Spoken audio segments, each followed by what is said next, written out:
Welcome back to Ask Your Corner, inside the coroner's office, the podcast where we answer the questions people have always wanted to ask about death investigations. I'm Mark Hammond, Boyd County Coroner.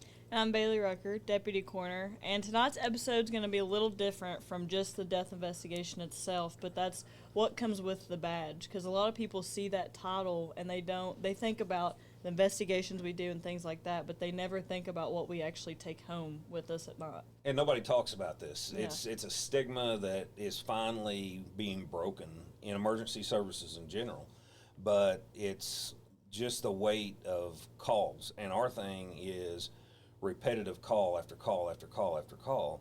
We meet people at their worst days of their lives, and so there's nothing easy. So, it's not the paperwork that gets us. It's not answering the calls a lot of times. It's when everything's done. Mm-hmm. And so you got to look, there's 2,000 coroner's offices across the United States, basically, are medical death investigation offices. Mm-hmm. And so of those, probably 70 to 80% are actually coroner's office. And a lot of them are small offices. They're underfunded, undermanned, and they have to repeat this over and over again in a cycle. And the biggest thing is when they're doing that, it's people they know a lot of times.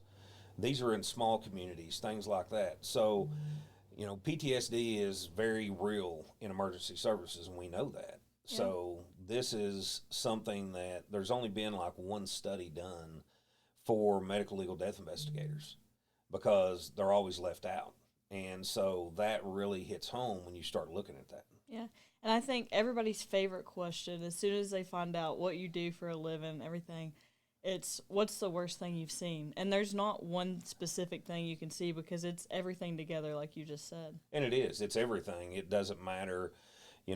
Kids are hard. Mm-hmm. Yes, knowing somebody's hard. When you deal with that over and over and over and over again, and it's the repeated trauma stress that goes with that, and we see that. Wasn't long ago, 5-6 months ago, I reached out to find counselors to come up and actually speak with our office staff, and we had ran a big stretch of just bad calls. Mm-hmm. Whether it be car accidents, child deaths, we had a lot of child deaths, all this stuff. And you could watch people and see different things that were happening. And that's when it was like, okay, now it's time to reach out. Mm-hmm. And in Boyd County, it's pretty neat, really, because Regroup is who it is, and they're embedded a lot of times in fire department, especially Ashland Fire Department, all the volunteer fire departments, they're embedded in those, EMS, and with us. And so if we have a bad call and people know, it's out there, the press release hits, whatever, they're always reaching out. Hey, do you have any problems? When we had a fire death a couple weeks ago, fire department called, hey, on a Friday, beginning at 3 o'clock, there's going to be counselors down here. Then on Monday, we did a whole breakdown of that call. And that helps. I mean, people don't believe how much that helps a lot of times because responders a lot of times with PTSD and with stress in general, they truly feel there's nobody that's going to understand what they're doing. Yeah. And I think one big thing that doesn't get talked about is the compartmentalization that a lot of first responders deal with. They see it so much that they automatically put it in the space in their head that they don't want to touch again. Yeah, and until it works. It just comes up. Well, this goes way back before I was even a coroner. One of the things I did for the state was I did counseling. I did one-on-one counseling, and I know it's hard to believe, but I did one-on-one counseling, and I did group counseling for the state. And so we traveled all over the place when something bad happened, and we saw people at their worst days. Mm-hmm.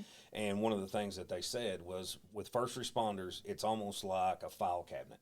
And it goes just back. You shove everything backwards till one day there's nothing to shove. Mm-hmm. And then that's when you break. And that's when it's a really hard topic to talk about. But even in all of our trainings and stuff, you are immediately met with the number of depression rates, PTSD rates, suicide rates that come in your line of work. It happens a lot, and we see it a lot. When you talk about suicide awareness in military, they lose 22 people a day. Yeah. That's that.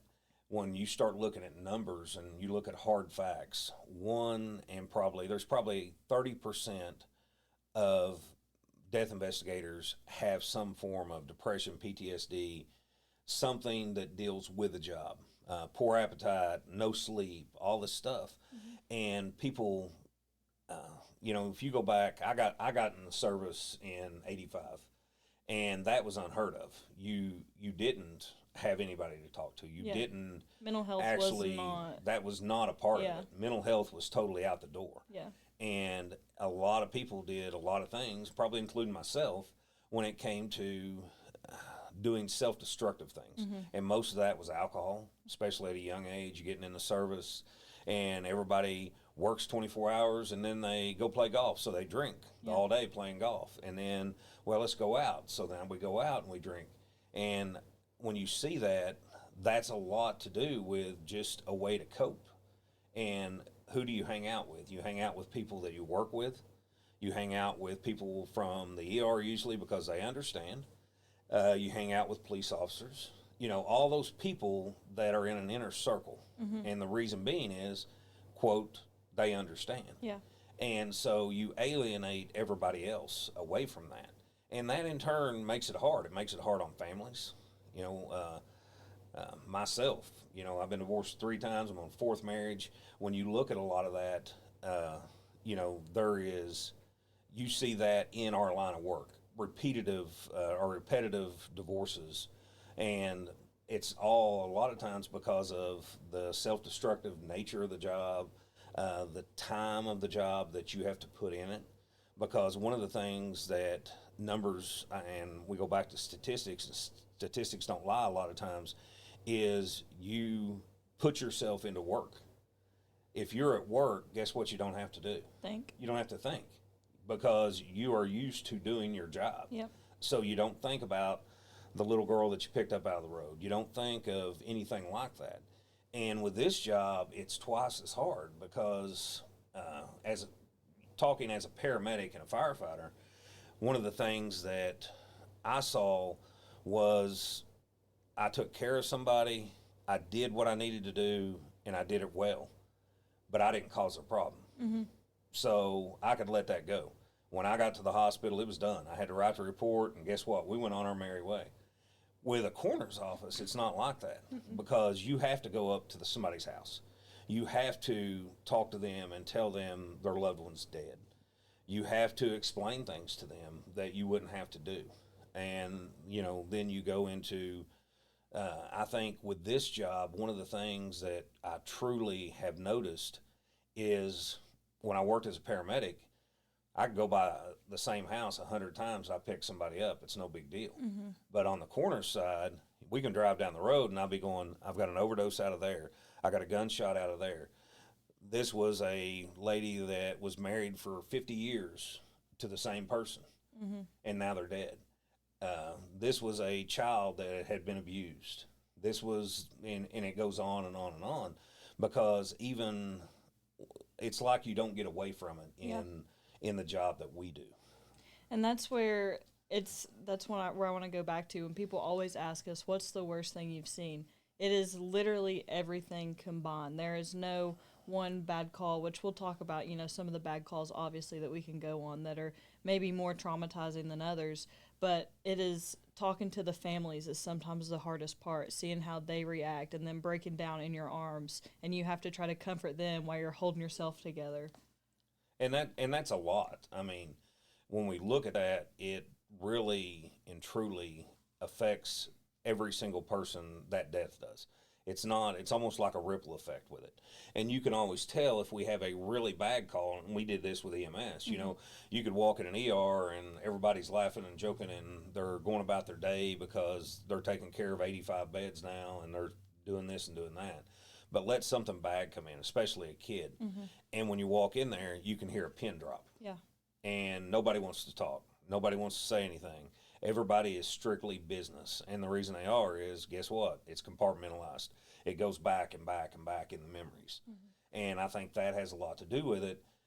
And people don't want to talk to people that, if one of the things that we've seen on the fireside especially is that people that need help, they want help with the problems that they have, but they won't go to just any counselor.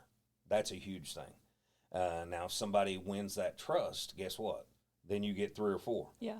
But if they can't win that trust, they're not interested and they're not going to do it. They can't win that trust, they're not interested and they're not going to do it. Mm-mm.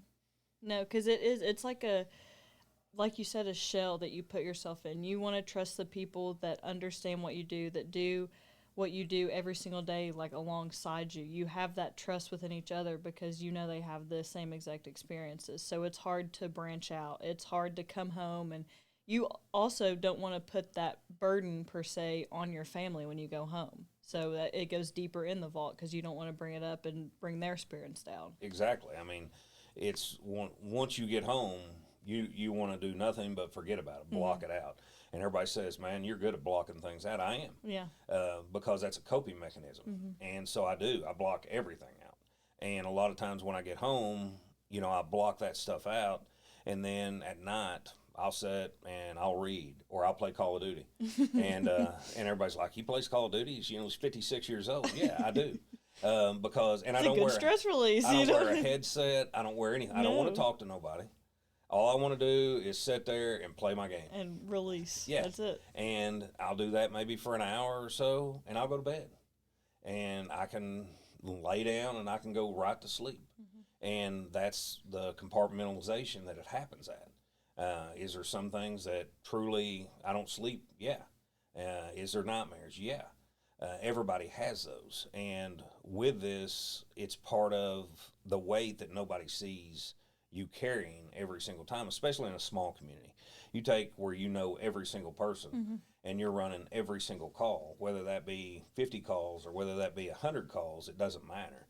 It's still you're running call after call after call, and you know every single person. That really hits home. Yeah, it's even more personalized than it already. You make yourself comfortable with these families and stuff, but when you're in a small community, it can be family. We have family members here that we get all the time. We have friends of friends. We have friends. I mean, everything. You're already making yourself familiar with these families to have that compassion towards them too. But it really could be your own loved one that you have to stay professional on. Yeah, and it shows. I mean, when you look at numbers, that number climbs from 30% that is really affected with the PTSD, and they're up to 50 or 60% when it comes to repetitive trauma. Yeah. And our job is always repetitive trauma because it doesn't matter. Somebody's lost their life. Now we have to investigate it. We have to make sure all the paperwork's done. We need to make sure that the family's taken care of and that they have a way to contact us. And I can go back when you talk scenes and stuff like that, even as a medic, one of the wrecks that stands out, there's tons of wrecks that stands out to me, tons. But, everybody says you never forget smells. You take a night like tonight to where it's real humid out and everything else. We worked a wreck one time, and, it was a 14-year-old boy. And in turn, he wrapped him and 2 other boys wrapped a Mustang around the sewer thing by Woodland Oaks down there behind the college. And the boy died. We couldn't get him out. Couldn't get him out in time. Sat there and talked to him and couldn't get him out. He was wrapped around. But, you talking maybe 10 years down the road, I picked up his mom because she committed suicide. So things like that kick in.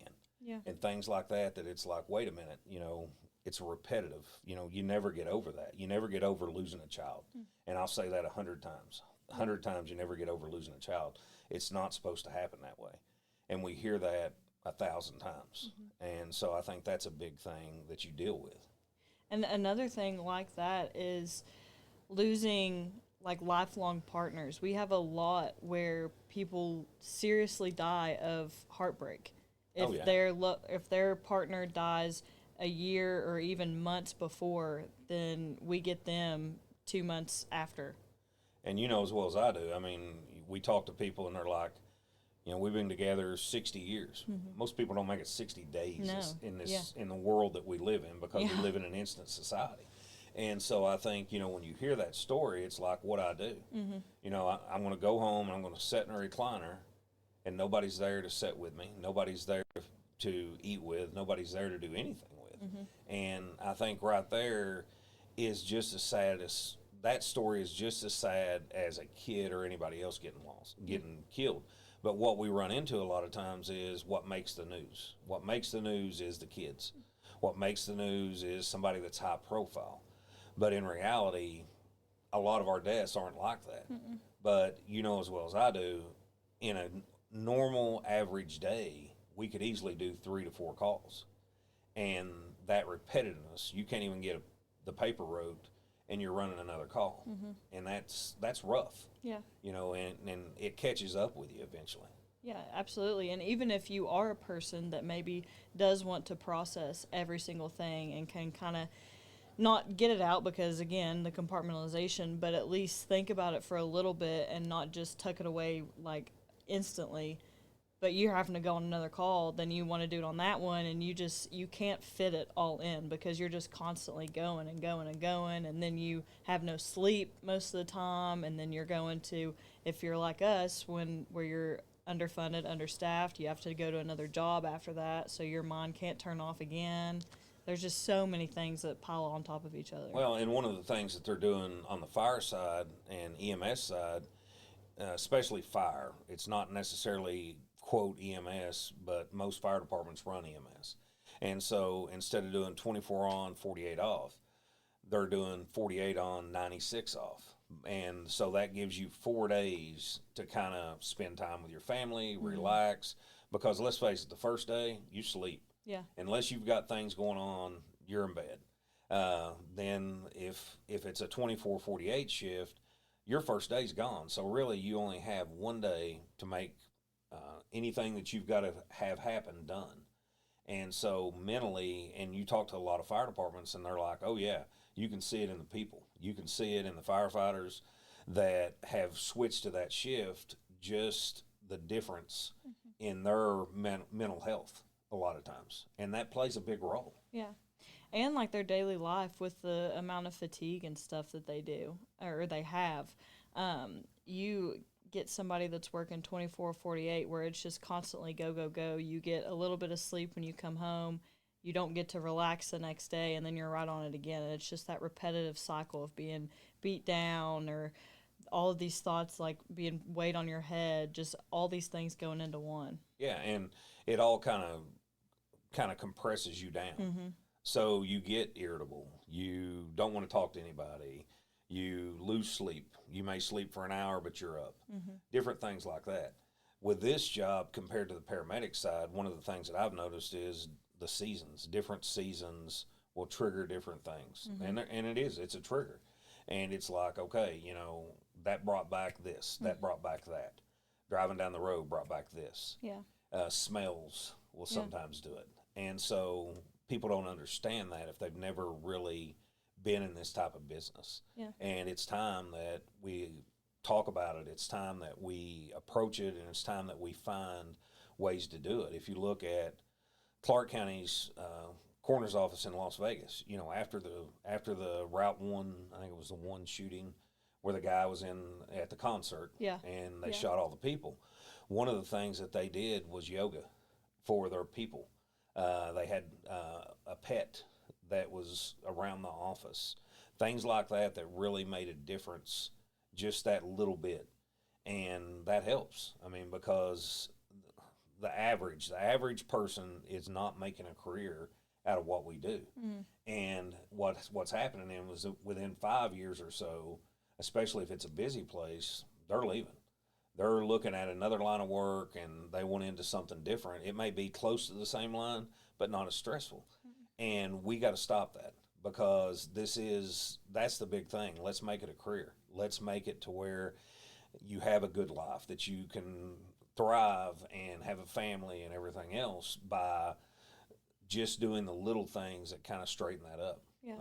I always laugh because emergency services people live on caffeine. Yeah. They live on Monster and they're drinks preaching, don't drink, don't do this to your body, and then that's in all. We all feel ourselves on it. We were, I was doing testing this week, and we were at an academy, fire academy, and they bring in food, you know, because they always cook.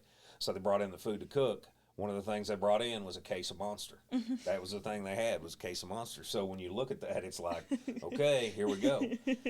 We do a lot of vital signs. I take care of all the rehab, stuff like that. And when I'm doing that, one of the things we say when we send something out is do not drink energy drinks before you come in to test, because if you do, your vital signs are going to be so out of whack that you're not going to be able to test.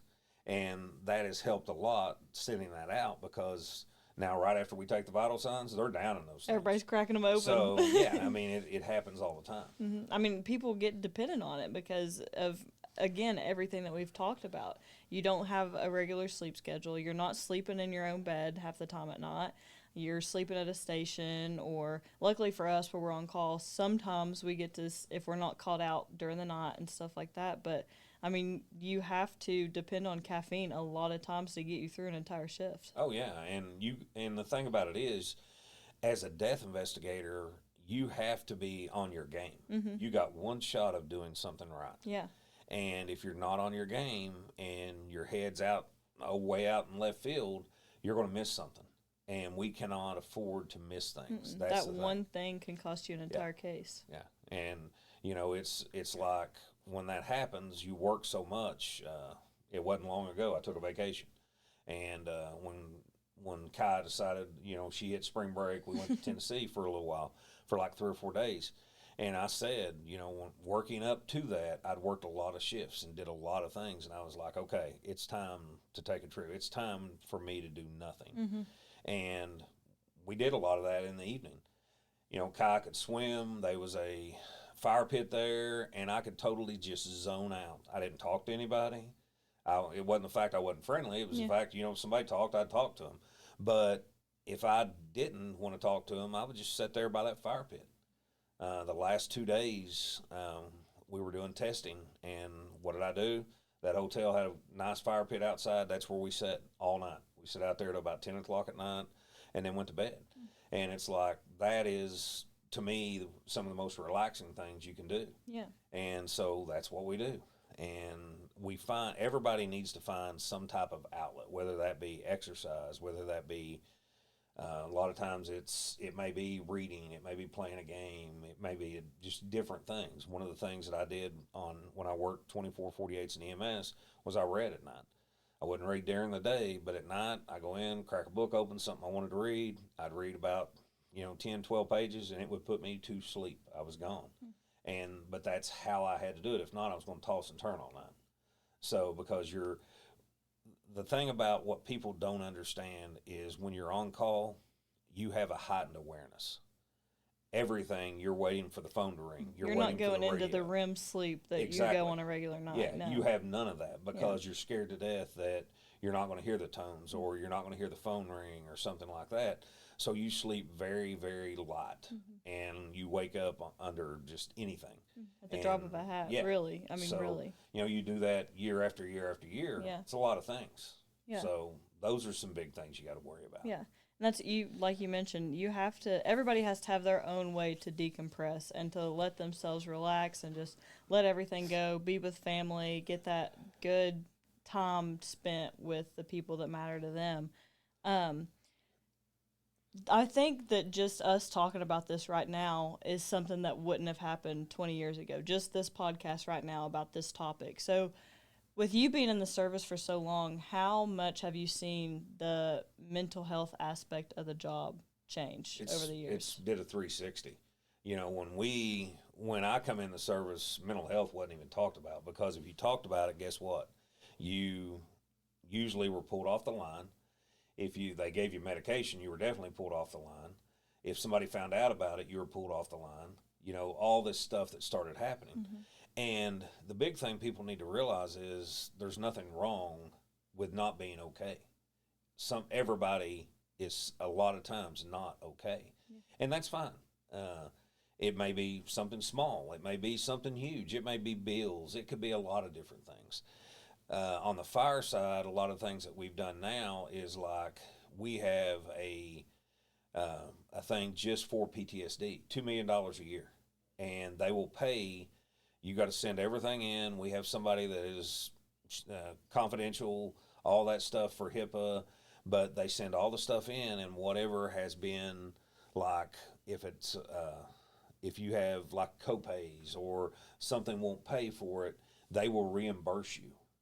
That's unheard of. You know, it wouldn't have happened 20 years ago. And people, I think a lot of times, what's really bad is if you try to make people talk. The first time we got into like debriefings and things like that at firehouses, and we called them defusings, and then you would decide whether you had debriefings, because the first thing was, oh, we got to have a debriefing. We got to have a debriefing. And the only people that could be in the room was people that ran that call. And you were made to go. Well, if I'm made to go somewhere, I'm not going to. I'm not going to. You don't want to participate. You don't want. Yeah, it's not going to work. So, and they found that out.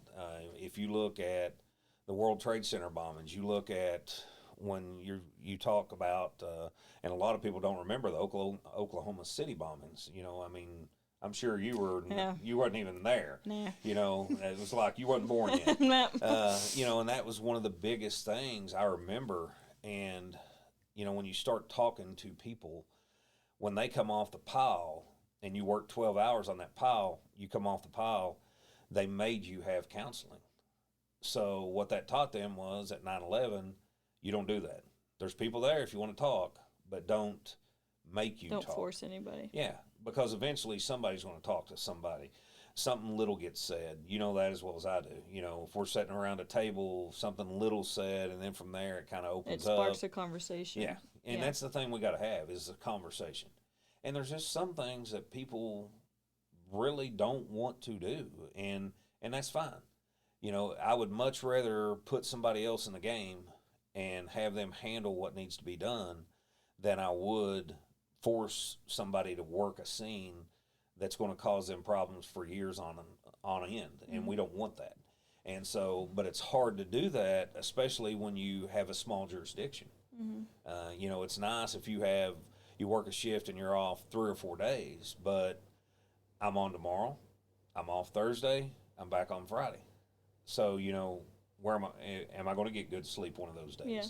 You know, so things like that. And they were like, oh, you got this going on Saturday. And it's like, oh, I forgot about that. So now it's like, okay, because my thing earlier was, I'm not going to do nothing Saturday. I'm not going to do anything. Yeah. Oh, but you are. No, but you have to. You know, yeah. So it's life, and people do that a lot of times. And with our job, we just move forward. We put our heads down and we move forward. It's not the fact we're in the sand. It's the fact that every single person, whether it be a responder, whether it be in the ER has huge numbers when it comes to PTSD. Because that's people we hang with, because why? Because they understand. They understand, or we think they do. Yeah. And so that makes a huge difference when we're trying to just cope a lot of times.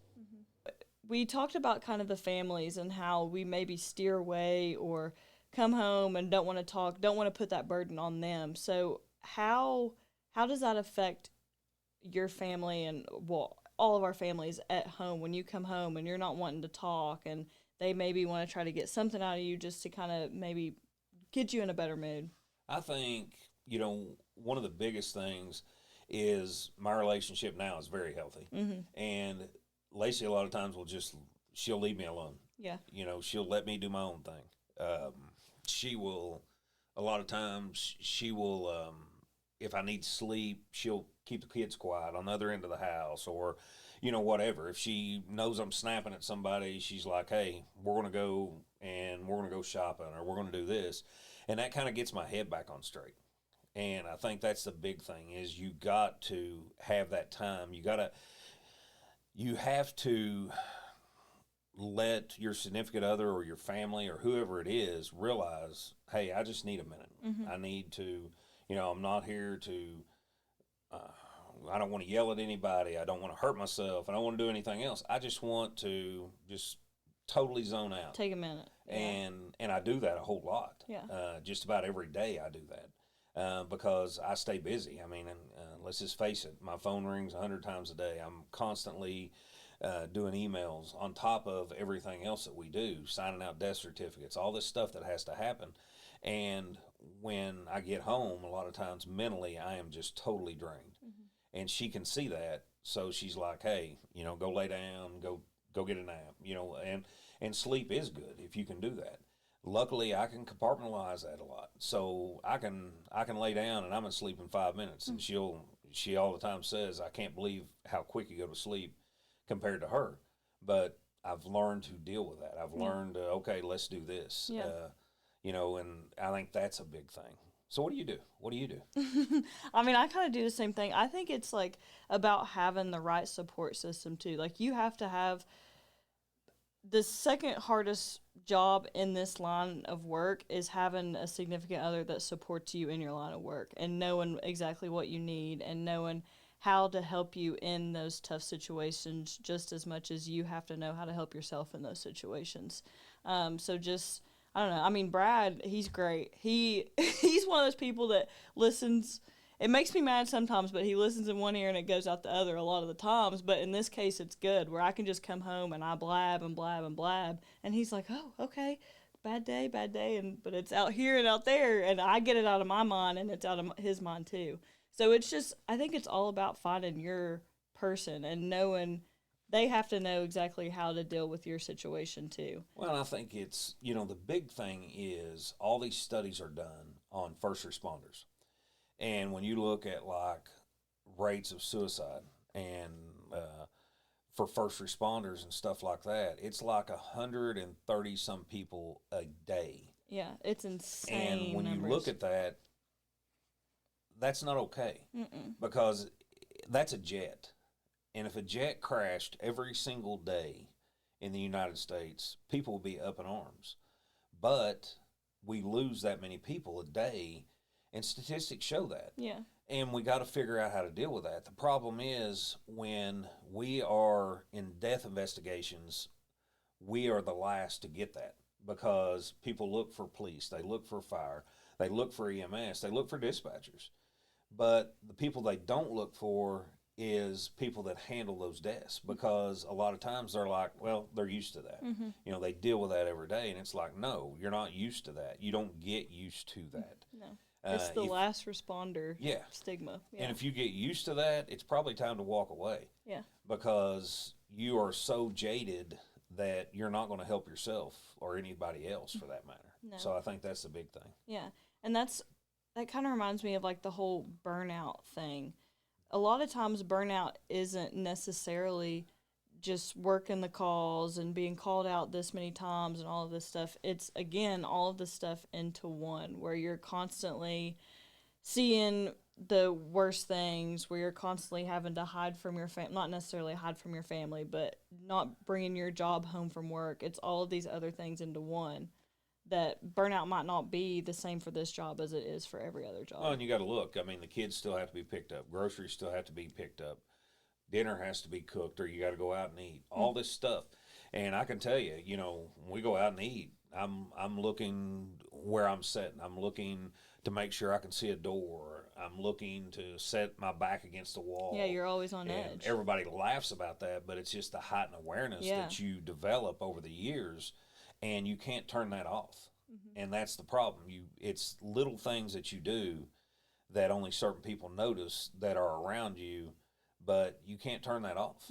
And so that plays a major role in it. Yeah, you're always in it. And that makes me think, too, is that especially where we're in a small community, you're always seeing families outside of work days also. Yes. So, and again, we see them on their worst days, so they remember our face. They might not remember our names, but they remember our face and how we made them feel in that day. So a lot of times, all of those different deaths are getting brought up to you face-to-face in the public, too, because people want to come up to you and maybe thank you for what you did or let you know, like, updates on their family and stuff like that. We do a lot of public education. We go to the schools, and we do career days, and we do truth or consequences, and we do all this stuff. And probably in the last 10 years, I could put a dozen kids that have come up and said, hey, you were at my house last year because my dad died or my mom died or my brother died. they remember that. Yeah. And they come up and talk to us. And, that makes it rough a lot of times. And so, because that puts another face with it, just one more time, okay, this is what happens. Yeah. So that's the big thing. Yeah.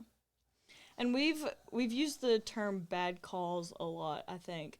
So I kind of want to maybe talk about those a little bit. What are some of the really bad calls aside from all the other stuff that we take home? The kind of traumatic calls at right on the scene firsthand that really Well, I think take a a lot of toll. times the calls that we see, if I say, okay, that's the worst call I've ever seen, I guarantee it's going to be one-upped. Yeah. It may take a minute, but it's going to be one-upped. So I never kind of look at it like that. And people say that to me all the time. What's the worst thing you ever saw? And it's like, you don't want to know the worst thing I ever saw. Because it's back here somewhere, and I ain't bringing that out. One thing, I don't want to pull it back up, and two, I don't want to put it on you. So, with our line of work, it may not be the worst call you see, but it may be something that just triggers you because of that call. Somebody that has lost a child, somebody that they've, and I said this earlier, somebody that has lived a long life with their significant other. It could be the fact that somebody loses a mom and dad in a fire. It could be a car wreck. It could be a number of things. But everybody's going to have a story. And I choose a lot of times not to tell my story because that's something it goes back to the compartmentalization and things like that. So you don't tell the story because something else is going to come along. Yeah. Guaranteed. It's not going to matter. Something's going to beat that. It's society, and that's how we do. That's your favorite saying. The worst thing I've seen would make somebody cry. Oh, yeah. Any day. I mean, and that's the whole key. And I'm sure there's people that saw a lot worse than I do. But, at the same time, you look at everything that we see on a daily basis, that would really destroy a lot of people mentally. But we do our job, we go on, and, we try to do that with professionalism, we do it with integrity, and we do it with efficiency every single time. And that's, I think, goes a long way. So, this week's episode, what we really wanted to do was just hit on the PTSD and the mental health of that. And I'll say this, most people, just a smile, just a kind word, something like that to them will change the whole outlook of their life. It may change the whole outlook of their day, their minute. And I tell a lot of families, don't live by the day, live by the second, live by the minute, because it's going to change and it's going to get better. Everybody deals with PTSD, stress, whatever you want to call it, in their own way. And there's no time frame. There's nothing. So hopefully what we take out of this today is that it's okay not to be okay. And reach out to somebody that can help you before we go down a rabbit hole of drugs and alcohol abuse, DUIs, wrecks that kill somebody, all this stuff that we see all the time in emergency services. That's where we don't want to be. So I'd much rather have somebody that's healthy mentally and that we can take that and run with it and do good things with it. Yeah, absolutely. And that's the number one message today. It's okay to not be okay. And I think that's a message that's really kind of coming about in the last few years, especially just with the whole mental health crisis and in all fields and everybody's lives, not just in first responders, emergency services. Mental health is actually becoming a very important topic and not such a stigma in the United States. And I truly believe that. I mean, when you look across the whole United States, a lot of things is we lost a lot of people. We lost a lot of people because people do not know how a lot of times to cope with things. They do not have normal coping skills that get you by day to day. When I grew up, we learned coping skills. You didn't have a choice. Everybody didn't get the trophy. So you learn to lose, you learn to win, you learn to put work into things, all this stuff that truly doesn't happen these days because now we live in that instant society, so we see a lot more mental health issues. And that's the thing, that is truly something to remember when you bring somebody on. A lot of academies and a lot of things like that have a segment just for mental health so you know what you're getting into and how to get help and how to use that to better yourself and better your organization. Okay. Thank you guys for listening to us today. This episode was kind of a heavy topic, but something that we really wanted to bring awareness to and make sure that nobody's afraid to reach out. So if you or anybody that you know is struggling with any kind of thoughts or anything like that, reach out to one of us. We would be happy to help get you the resources, or call 9888 for the suicide awareness hotline. You're never alone, and we want to make sure that everybody knows that, and it's okay to not be okay. Thanks for listening today. See you next week.